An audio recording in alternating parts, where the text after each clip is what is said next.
Hello. Welcome to the AFT Academics Day of Action Teach-In. We're so glad that you all are here. My name is Hope. I am a organizer with AFT Academics, based out of Chicago. Again, welcome. We have a wonderful group of panelists here that I can introduce before we get started. So we have Sam Sommers, a faculty person in Alabama. We have Zach, a graduate worker here from Pennsylvania. And we have Andy, an adjunct faculty person. And we can continue to introduce folks from North Carolina.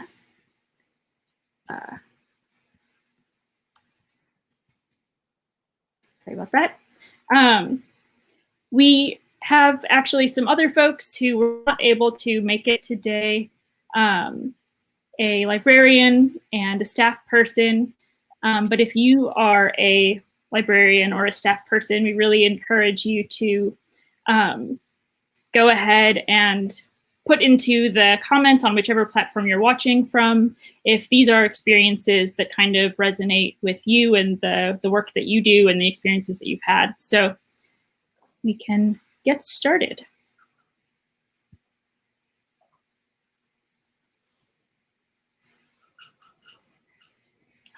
Sam, do you want to go ahead?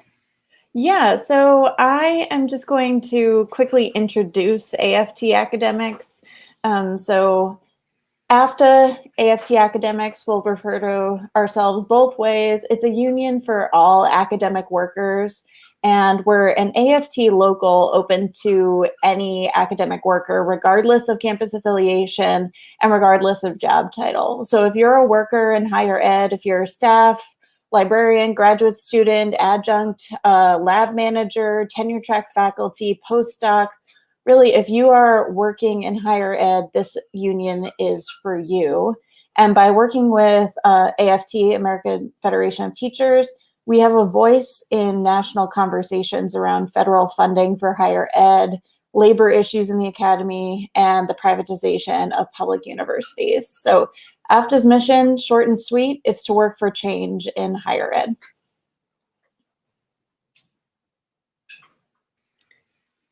Thank you. Yeah. Do you want to describe the agenda, or do you want me to go right into how we got here?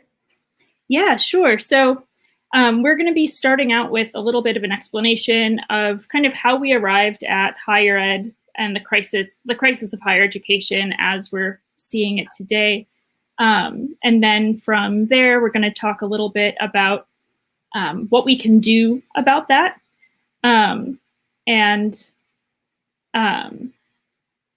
And we're going to sort of close things out with some discussion. And we, again, really, really encourage you to put your own questions and thoughts into the comments, and our panelists will be able to respond to those after the presentation. Terrific. Awesome. Great. So a little bit of history on how we got here. The current crisis in higher ed is nothing new, and it's been a long time brewing. So for anybody who maybe isn't familiar with the history, here's a little, quick and dirty version of how we got here today. College attendance boomed in the years after World War II as veterans taking advantage of the GI Bill doubled enrollments in US universities. At the time, 49% of students were veterans. And this is really important also in thinking about who's not here today. The racial disparities in higher ed and in student debt and in workers' rights and compensation, that's built into the system of expanding higher ed, beginning with the GI Bill. So at the time, white veterans disproportionately benefited from the GI Bill and entered higher ed institutions at more than twice the rate of Black veterans. So this is the golden era of higher ed, where faculty leverage in the university and their governance sort of peaked in the 1960s.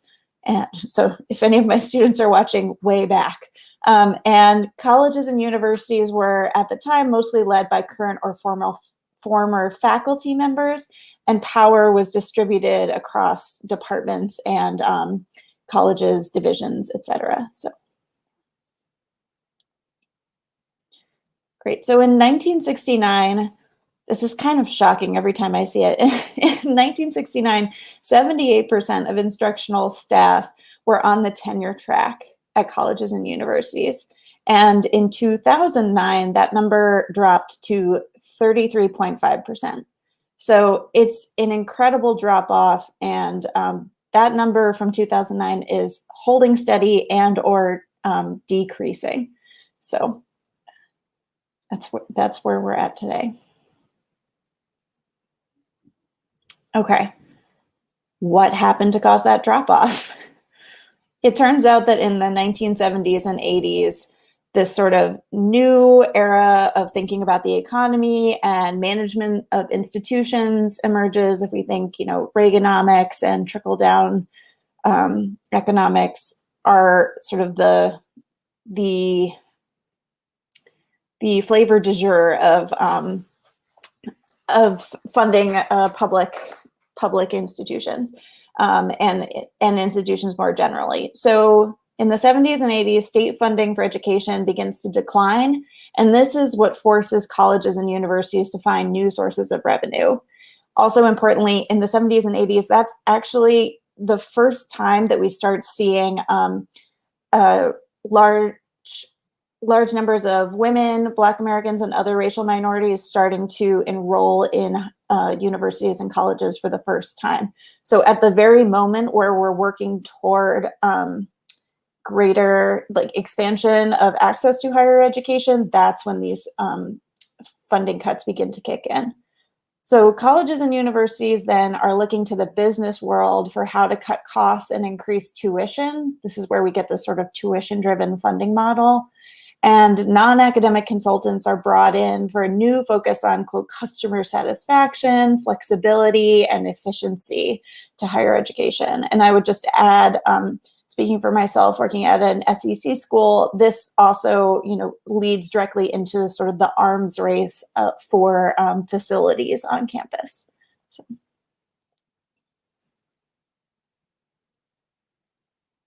All right, so because of these funding cuts and the new ideas around governance and funding, the role of faculty in college and university governance declines as the number of non-faculty administrators grows and faculty job security is consequently eroded. So without faculty leadership, the educational mission of these institutions, where many, if not all of us on this call are currently working, gets decoupled from their economic priorities, which is why it often feels like we're not working at a mission-driven organization, that mission being education. So in 1990, there were approximately twice as many full-time faculty at public research institutions as administrators. By 2012, those two groups were nearly equal.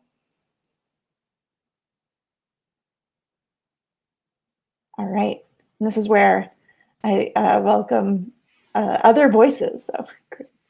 Yeah, thanks so much for that sort of background, Sam. That's really, really helpful. And as you said, so right now we're going to be starting to talk about some of the issues that people are seeing across job titles, right? And so we can start with Andy. Do you want to talk a little bit about job security for adjunct faculty? Oh, I think you're muted. Okay, can you hear me now? Yes. All right. I think I like to think of my story as fairly typical among adjuncts, in that I am told a few months ahead sort of what my schedule is going to look like, with the disclaimer that this is likely to change. And sometimes there's a promise of maybe some more courses that aren't on that initial tentative schedule. But what ends up happening is you get a contract about a week before classes start that say, okay, this is what we have you on the record for, and then you have to very quickly sign the contract and turn it back in. And so I teach at a couple of institutions, a community college and a state university, in order to sort of balance that. I sort of stress this point because I think it's important. The work is there. I have yet to have a semester where I've had no classes. The work is there, and so sort of claims that there are too many adjuncts really fall flat. The question is, where's your work going to be? Are you going to have, the same number of courses that you want, given how you hope to budget? And then I'll just say, in particular, summers are the worst because enrollment can be very unclear. And so last summer we were planning on having a wedding. It was like, are we going to be able to have a honeymoon? When should we have the wedding? You don't know, because you don't know if you're going to be in that first sort of intensive 4-week semester or in the second intensive 4-week semester. That was last summer. Now, again, we're planning our wedding again because of COVID, and we're faced with the same questions again. How do we plan around a summer schedule that we don't know yet? So. Yeah, no, that's a great point. Sam, do you want to share what that's been like for full-time faculty? Yeah, so I just want to give you a sense of my situation. I am a really lucky one. I am employed full-time. I have a position that's renewable. It's a position with a salary and benefits, right? So I'm like, in the 33, well, no, not the 33%, because those are tenured people, but I'm doing pretty well. And I want to acknowledge that. At the same time, I am on a 1-year contract where I'm hired and fired each year. So while I'm not changing institutions, I am working under the threat of becoming unemployed if I'm perceived as difficult or ungrateful, because my 1-year contract means that the university can choose not to renew me for any reason or no reason at all. And so this really creates a kind of culture of fear and not wanting to, speak up or speak out, and just feeling like you have to go along to get along so that you can count on that renewal. And the renewal is no joke. I recently had to complete an annual review packet, which ended up being 95 pages of materials, student evaluations, all of my teaching assignments for the semester. And this is, to keep the job that I'm already doing after having been hired just last year. So, yeah, so it's stable, sort of, is how I'm thinking about it. Thanks. Yeah, I think that's often kind of overlooked. Zach, do you want to go ahead and talk about the grad worker experience? Yeah, and I mean, I should, I guess, begin by acknowledging that I'm speaking from one particular viewpoint of the grad worker experience, and I've been extremely lucky with the funding packages that I've received so far. And other people are in much more precarious situations almost from the get-go. Because a lot of people will come into PhD programs, particularly depending on the department, with funding packages where you'll have a certain number of years that you are a research assistant for someone, or a teaching assistant, maybe a graduate assistant in a department or something like that. And the thing that is really sort of weird about graduate workers that I've noticed is that the longer that you're a graduate student, the more precarious your job situation gets, because you eventually reach the end of your funding. And so you have to scramble, and eventually you become like a graduate student who's also an adjunct, or a graduate student who is doing maybe a graduate assistant work for very low pay, just to try and put some food on the table of some sort and pay your rent. Right when you're generally working on your thesis or dissertation, or whatever sort of the equivalent is for your program. So it's a weird inverse where you're the most secure at the beginning. The most that I've ever been paid, and the most secure I've been in my job is the first 2 years I was here. And after that, it's been sort of lower pay, and I know that I'm getting closer to the end of my funding package, which is not amazing. Yeah, and that's a great segue to our next issue that we wanted to talk through, healthcare. Sorry about the slides. We were having some technical difficulties, but yeah, Zach, do you want to talk a little bit about the graduate worker healthcare experience? Yeah, so my institution, I will acknowledge this, the healthcare plan that they have for the graduate workers is a pretty good plan. I think under sort of the Affordable Care Act, it's considered a platinum plan. And all graduate students are highly encouraged, or national graduate students are highly encouraged to get this plan if they don't have it. International students have to get this plan. It's just sort of required. And the problem is that there are sort of two different ways of going about paying for this plan, because you have to pay for the plan.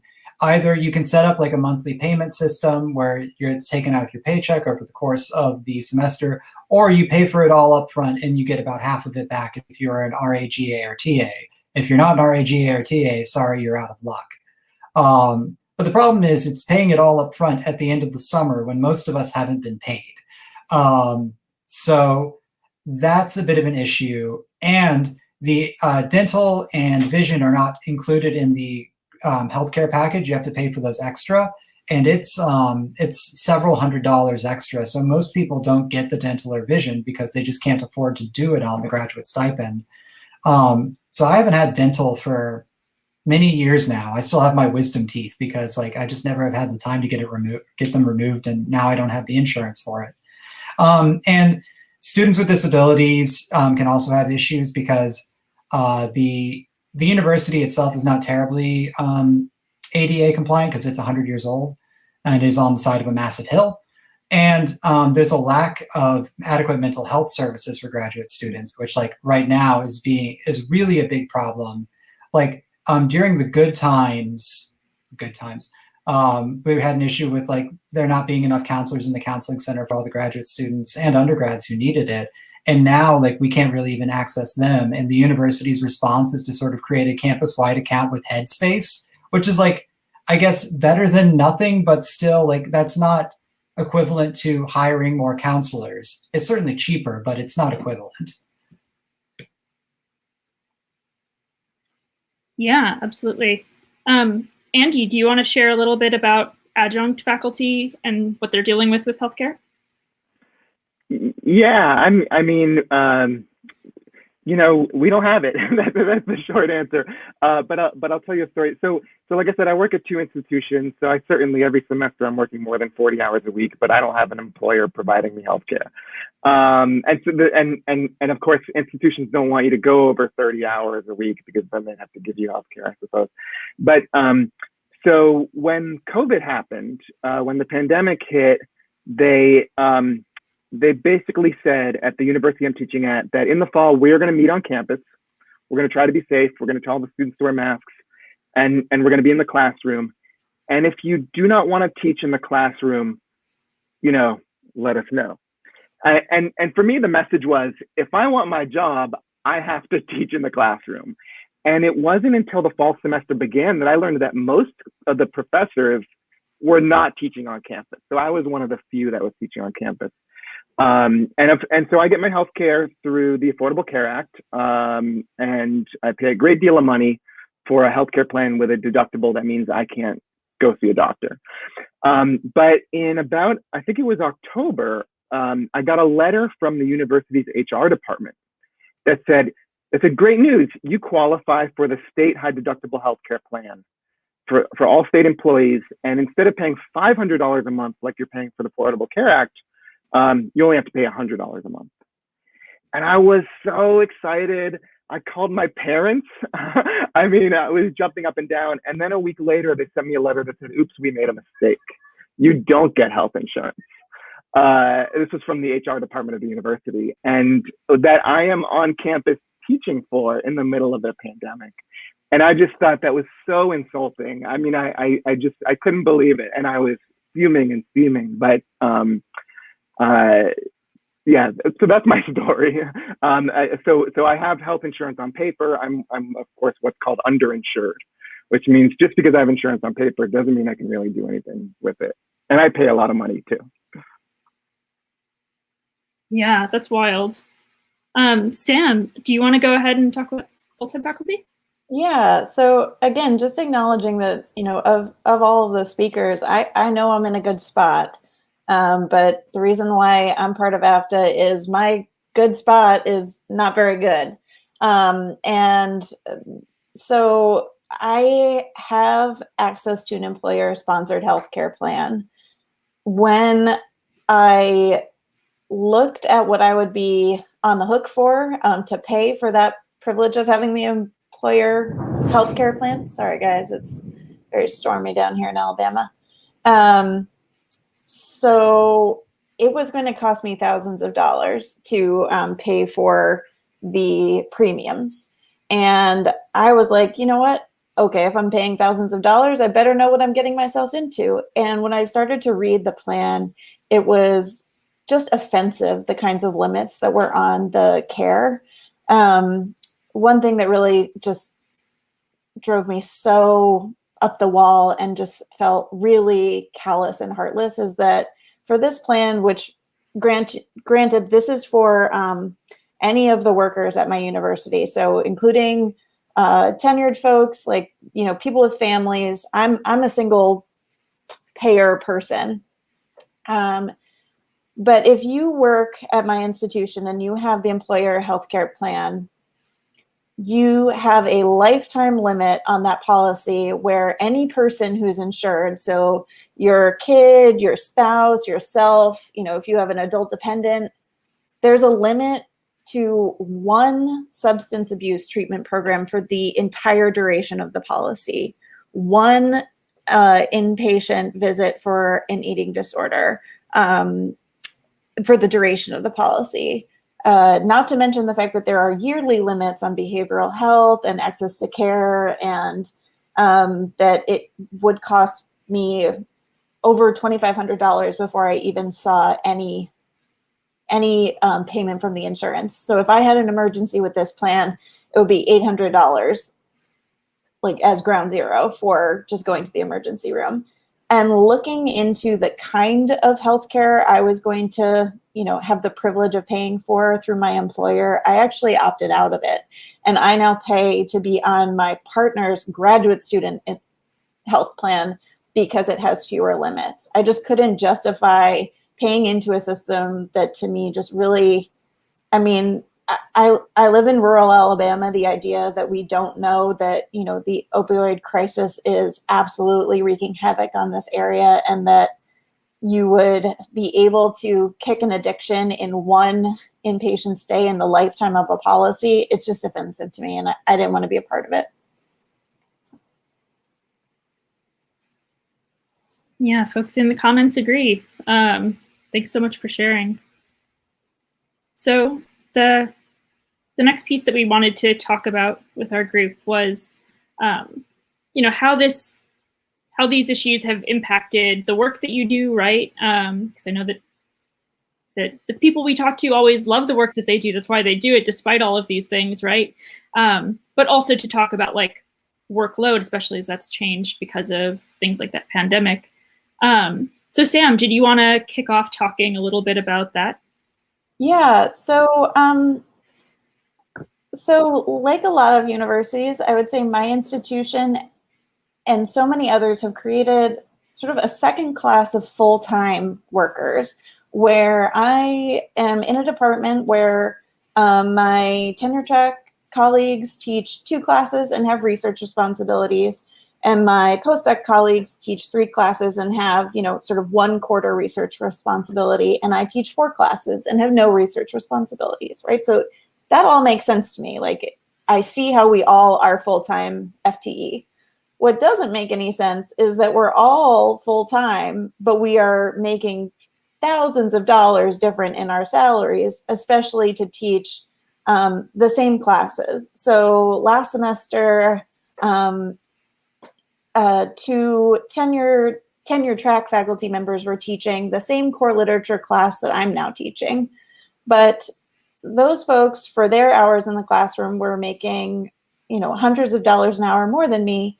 But an adjunct at my institution teaching that same class would be making hundreds of dollars less than me. So the idea that, like, we're all, you know, full-time, and yet there's no sense of, you know, I understand if you have more experience in a job or, you know, seniority, that, like, of course there's going to be a pay scale, but we're not even on the same scale. Like, it's, you know, you would need like 2 scales to figure out the disparities between job title and what you're actually being paid, even though our job description makes it seem like we're all, they have our 40 hours a week accounted for each job title. So. Yeah. Zach, do you want to share? I know that, grad workers have been leaned on really heavily, especially during the pandemic, but, increasingly even more. Yeah, so like the workload is so complicated because the difficulty with graduate work is like the university uses us like employees, but treats us like students. And so, we're expected generally, at least at my institution, I think this is decently common, to work around 20 hours a week. That's considered a full-time like graduate student worker. But of course, we're working much longer than that. Like I'm teaching a writing class with 19 students in it. It takes me much more than 20 hours a week to plan the course, to grade all of the writing, all that on top of I'm writing a dissertation right now, which is what I'm expected to spend the rest of my time doing. So sometimes it's just a day of playing, okay, which one am I going to balance today? And I know that for students in, say, the sciences or things like that, it can be even harder because you really have no work-life balance because you have to go into the lab to do research and use the equipment whenever it's free. I think I've heard of some students having to go in at like 3 in the morning because that's when the equipment's free, so you just have to do it. We don't get the benefits of faculty or staff or the benefits of employees in general. We get sort of the worst of both worlds in a lot of ways. Like the university here increased the parking fees because the parking fees had not been increased for a while.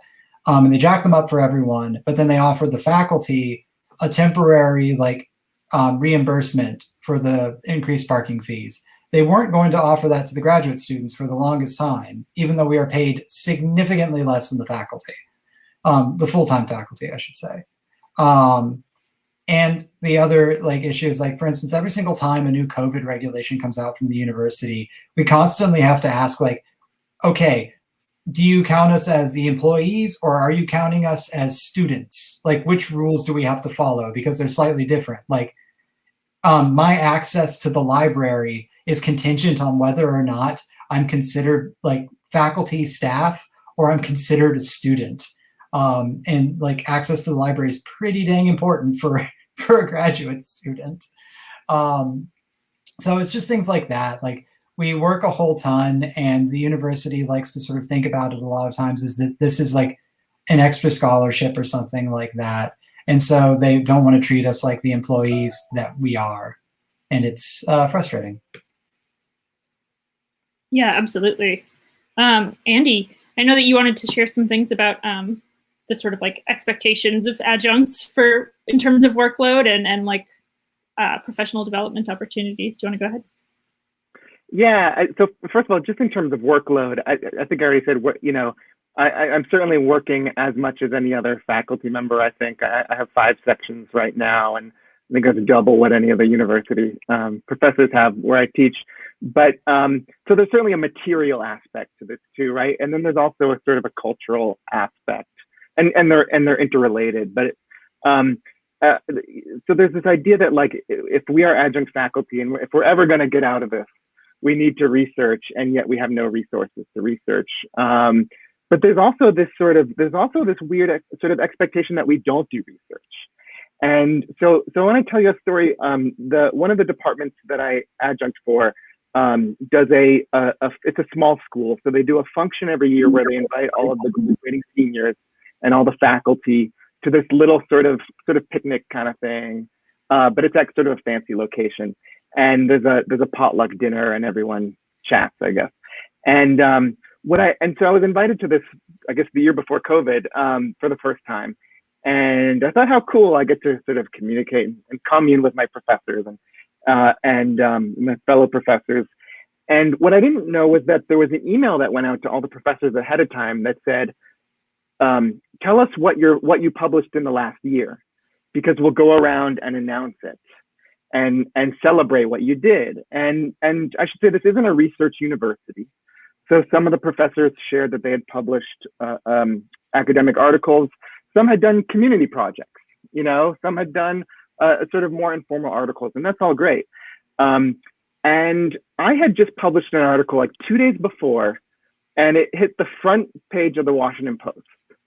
So it's not an academic article, but it was sort of academic in spirit, and it said, you know, my name, and it said teaches at blah blah blah at the bottom, and I was super excited about this. I've had like Peter Beinart reference it in one of his essays, you know, but I was so excited about this, and as they're going around to all the faculty members, I'm thinking, oh, am I going to be able to share what I did with my sort of intellectual labor? And no, I didn't get the chance to do it. And I feel like I'm telling the same story over and over again. I felt insulted. I was fuming. There's sort of a pattern, I guess, with my stories here. But it's like Sam said, it's a 2-track system, and it becomes very clear that for nothing related to the quality of your work, you're on this separate track, and it only really serves to exploit you. Yeah, absolutely. So the next one we want to talk about is compensation, which I think is like often the front of people's minds when they think of like workers in organizing, right? So Sam, do you want to talk about pay rates and issues with pay? Yeah, so couple of things. One, I just to go back to the healthcare piece, like granted it was my choice to pay more out of pocket to join a plan that actually felt like it was healthcare instead of just limits on healthcare. But if I had opted into that employer plan, it would have been 6.5% of my gross income. So already I'm taking a pay cut. And that is something that I think is really important because it's almost getting to be, you know, now I've worked at 4 institutions in the past 4 years, and I'm starting to get the sense that there's like the sticker price of your salary, and then there's actually your salary, and that the calculation is different everywhere you work. So one thing that I really wish that people knew is that even in places that are quote unquote low cost of living, I live in one of them, if you're renting, it's not an easy place to live because everybody knows that rental markets are not the same as home buying markets. And you can't build equity renting, and you can't you can't get a line of credit renting. And the reason I bring this up is that my salary, even in rural Alabama, is not enough to buy a home. So even in this super low cost of living place where you would think like, okay, this is, you know, the way that job is going to be more stable for me is we'll save up for a down payment and we'll become homeowners. And so my, you know, low salary won't make so bad of a difference because we'll be building equity in the house, whatever. I looked into this, you know, I was like, I can figure this out. And I don't make enough to do it. And it's really, you know, insulting to feel like I work full time. I have a terminal degree. I'm good at my job, which, you know, if you're working, like you should be adequately paid to live in your community. And I feel like that difference between renting and home buying is often really overlooked, particularly, sorry, this is my cat who's also outraged. But it's often overlooked in terms of just how inadequate the salaries are when you put them in the frame of what it takes to actually raise a family, save for retirement, you know, have a kind of stable financial picture. And the other thing that I'll say is, scams run wild. I worked for several weeks over the summer without pay because my start date for this new job was the night before classes began. And this is, you know, I'm sure Andy can tell you things are just like this. But the idea that the university, and I got here and I was like, hey, you're saying that I have required mandatory orientations and I'm not paid for that. Like my part-time mall job paid me to go to orientation when I was in high school. Like, do you guys know that you're not paying us? And everyone from my chair all the way up to the provost was like, yeah, that is really something that we need to look into, but I personally can't take responsibility for that. And it just, really, you're starting at a new place. You want to believe that people are honest brokers, and then they can't even pay you for the work that you're doing. Just really deflating. Yeah, thank you. Andy, do you want to speak to that as well? Yeah, I think for me, it's just that that pay can vary so wildly across the two institutions that I work at. So yeah, again, I have this weird balance where one of my institutions pays me really well and the other one is sort of more reliable in supplying courses. And I'm always trying to work that balance and driving from one to the other. And so neither of them pay, what you could live on if you were trying to raise a family. And there is this sense, it's almost like the summer job thing, like quote unquote summer jobs, which of course are service economy jobs. They imagine everyone is in high school or everyone's a retiree or something, when we are in fact full-time workers. But I'll just say, because there's no one here that is a community college faculty member, I want to stick out for them, because even if I were a full-time, part of the faculty at my community college, I would be making way less and teaching way more than someone at the other school down the street. And man, to teach community college, you got to have the chops. You got to know how to do active learning to keep students engaged. You got to know how to respond to students' emails when they need help, when they need encouragement, when they need improvement in their study skills. So I feel like I've spoken enough about being an adjunct. I also want to make sure I say something about there's wild inequality all around the system. Yeah, absolutely. Zach, do you want to share? Yeah, so I guess I'll first acknowledge that our university, I don't know how unique it is to my university, but graduate workers, or at least RAs and TAs, GAs are in their own camp, are paid more than adjuncts at our institution. So that's part of the job security thing, is that when you run out of funding as a TA, then you pick up an adjunct job and suddenly your pay is cut even more, and it already wasn't the cost of living. But there's also just a wild pay disparity amongst departments. The university that I'm at was founded as a engineering research institution. And so they sort of have catered everything, all their pay sort of formulas around how those particular departments are run, where there are lots of outside sources of funding. And you can get on a professor's pay line, and you'll be generally kind of comfortable through your semester. You can get paid cost of living for the area, maybe a bit higher, save a little bit of money. 12 months. The university baseline, which is used by all the departments that can't find outside sources of funding, like the humanities, some of the social sciences, and things like that, it's less than the cost of living for the area.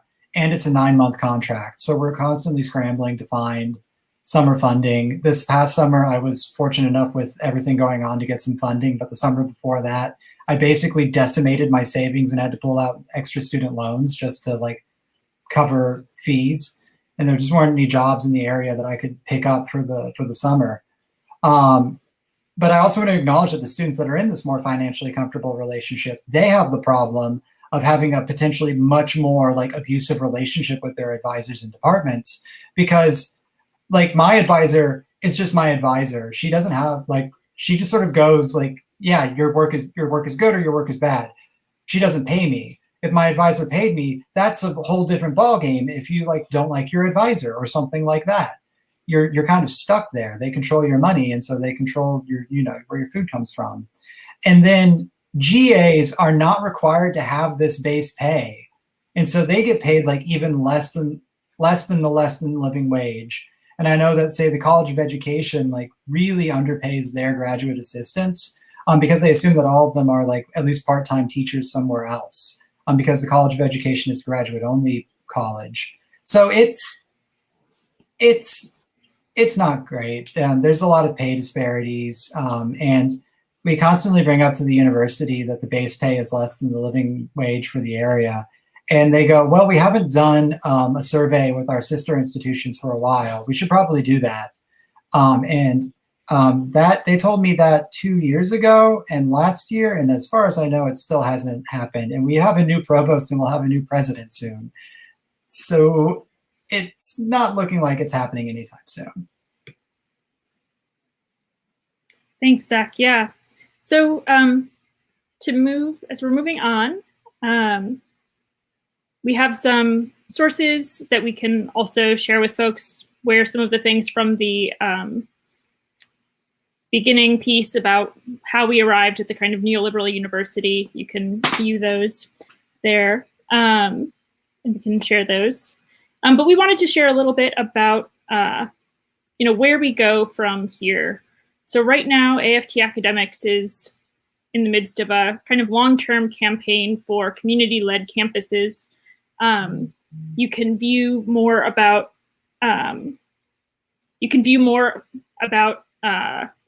community-led campuses on our website at aftacademics.org, and read a little bit here. This is what our members wrote about the campaign and what they see as the vision for it, right? Like wanting to really have a voice for all academic workers across the country, across job titles, across kinds of institutions in the decisions that impact them, which we think is kind of the minimum.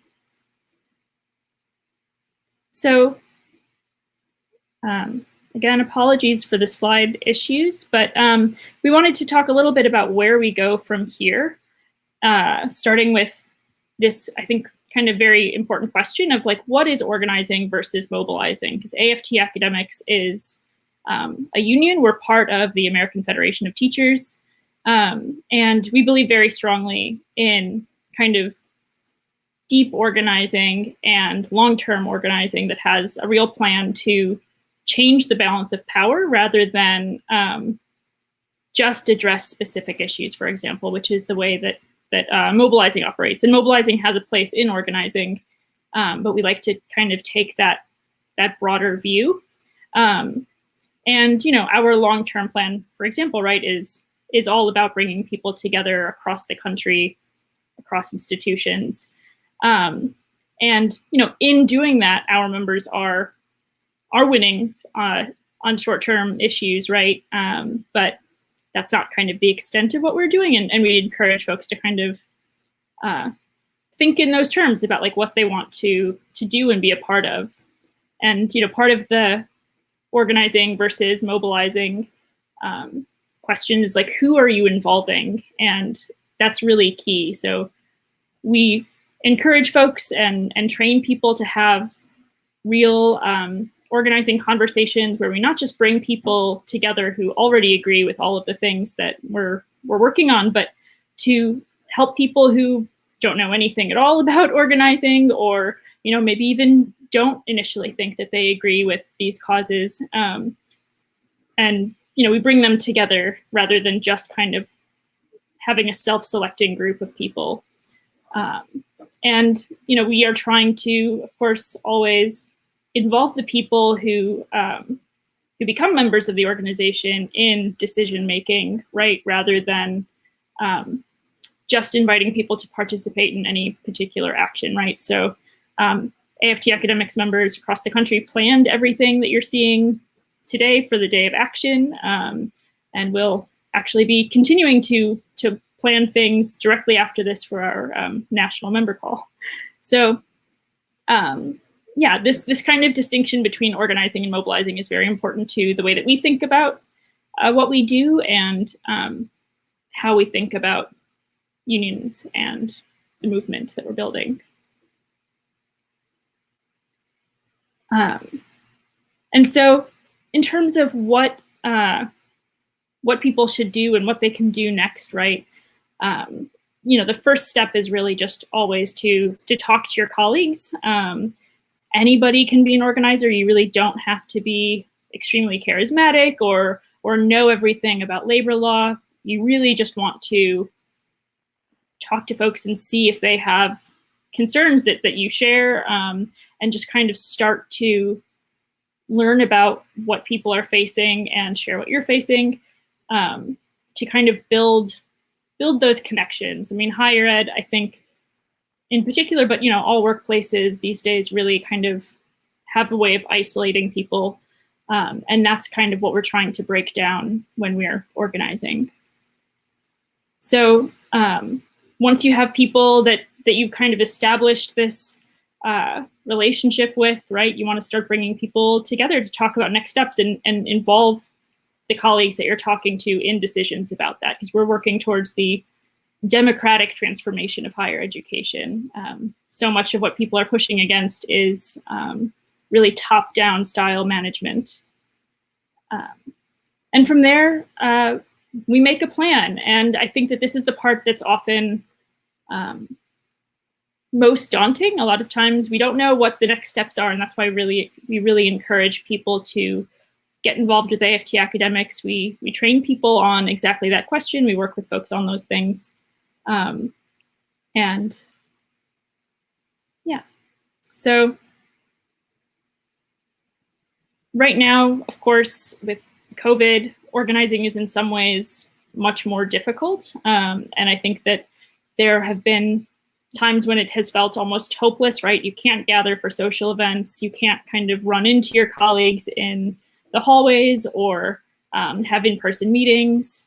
But that only really changes things so much. And something that we've been really excited to see is how many people have been organizing anyway, and not just organizing anyway, but taking this as an opportunity, because they have, there are such widespread concerns, and there's so much of a feeling of urgency around the issues that COVID is causing, that it has actually made some conversations easier, for better or worse.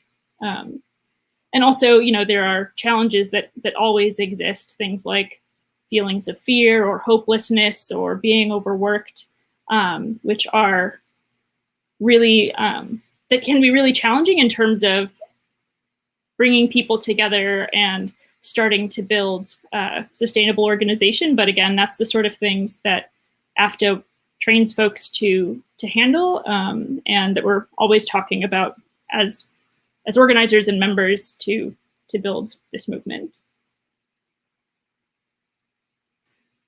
Here we just have a couple of examples of things that people have done despite the pandemic.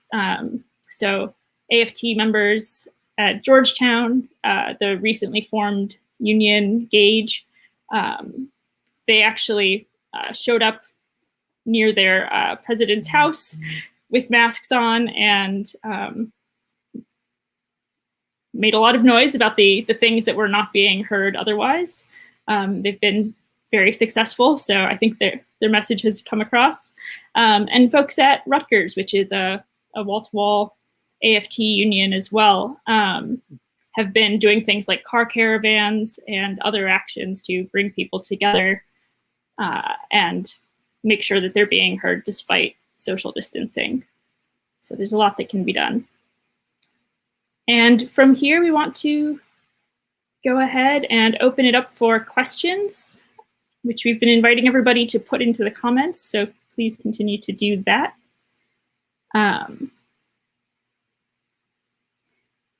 Okay, so I think we have just a few minutes for questions. Let me see. And panelists, if you want to say anything about in the last few moments. I was just going to say, I see a question in the chat, which was, how have you been working to address your concerns you've seen on your campus, and what are ways you see collective power helping you reach those goals? So that's one. I don't know if we want to collect a few more before we speak again, but yeah, I would. Yeah, do you want to start there? I think that's a great idea. Oh, yeah, Zach or Andy, do you want to go ahead? I mean, I'll just say it's been tough. It's tough to have one-on-one conversations when you don't see anyone. But I think that's what we have to do. I know other parts of the country have had more success than mine. One thing I'll say, and forgive me if this is out of left field, which is there is new legislation called the PRO Act, and everyone, we might have non-academics watching. We need to pass the PRO Act. So I think that's something everyone can get involved in. Yeah, like we're sort of in the same camp over here. We're trying to do one-on-one conversations. Our university is pretty atomized when it comes to departments, so it's really hard to like bridge those department divides and talk to people in departments that we just don't interact with on the regular. But I've seen with previous campaigns that have largely like spun out of the student government here on campus that have like pushed or like caused like the university to change course in sort of like various regulations and rules. So I know that group pressure can work. So that's the hope, is that there is a base for this, and the students are they are angry, or they're frustrated at least, and they are on some level motivated. It's just the next step of turning motivation and emotion into action. That is where we're working towards. Yeah, and I'll just add really quickly that a lot of my organizing has been conversations in virtual spaces. So I'm new on my campus, and I am talking to people as much as I can here.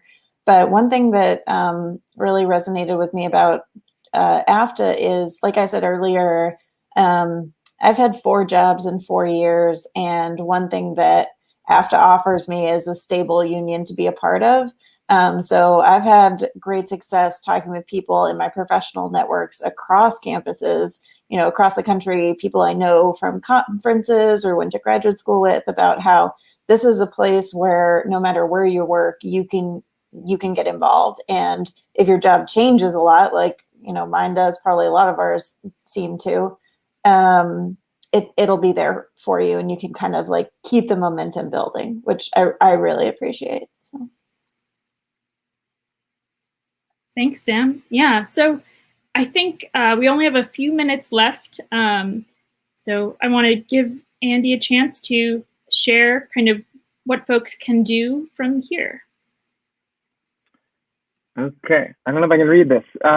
So what you should do is you should join AFTA. AFTA is the Higher Ed Association, the Higher Ed Associate Membership Union of the American Federation of Teachers. It's the largest higher ed union in the US. It brings together, this is the good stuff, it brings together academic workers from across classifications, disciplines, campuses, and state lines. And I think I must have my screen configured wrong, because I think I got it better now. So no union rights, no problem. Workers' rights and protections are the result of organizing, not the other way around. So don't wait for a union to form. Join this union and get organized on your campus. And paying our dues. Crises like COVID-19 can create bursts of inspiring organizing, but these tend to disappear after the crises have passed, even if things aren't actually better. We're building power for the long haul, because that's what it's going to take to transform the academy. Thank you. Yeah. And so, again, you can join AFTA, and if you don't have a union, or if you don't have a union, or you can get involved in the union that you do have, if you have one, and you can follow us on social media. This has been live on a number of platforms, and if you ask questions, we'll still be keeping an eye on those. We can answer those in the days to come. Yeah, any final words from you all? Oh, I just wanted to say that if people want to talk individually, they can reach out to me on Twitter. That's probably the place where I'm most likely to see your message, actually. So I'm at Print Culture there, and I welcome any conversations or questions, or if you want to have, a one-on-one, just reach out to me there. Thank you. That's a great idea. Okay, well, thank you all for watching today, and yeah, keep following along. We're going to continue sharing things from people's local actions, and we will see you all around. Thanks, everyone.